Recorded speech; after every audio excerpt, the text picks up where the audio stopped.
Earthquake, earthquake. Drop, cover, and hold on.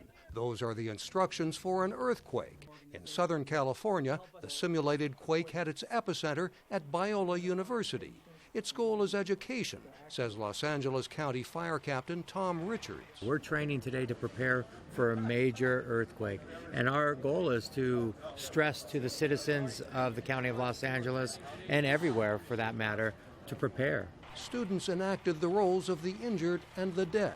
Nursing students helped first responders cope with the casualties.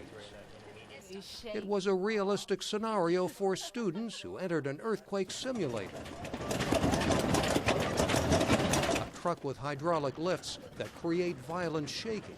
It was scarier than she expected, said student Jenna Golden. It was really surprising. I didn't think it was going to be that scary or that violent at all or last for that long.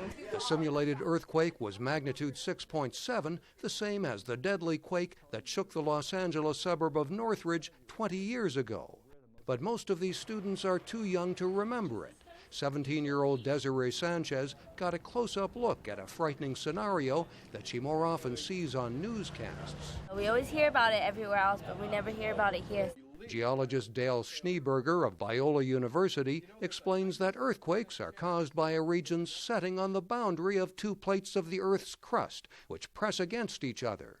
And as a result, that energy builds up into the crust, and eventually the strength of the rock will fail, because it can't take any more energy put into it. It breaks, and we call that an earthquake.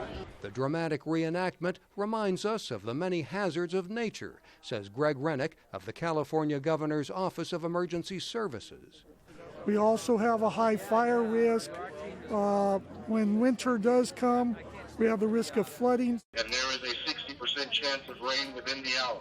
Updates for the emergency operation show that rescue efforts are never easy, but the Great Shakeout is helping these students know what to expect in a real earthquake. Mike O'Sullivan, VOA News, Los Angeles.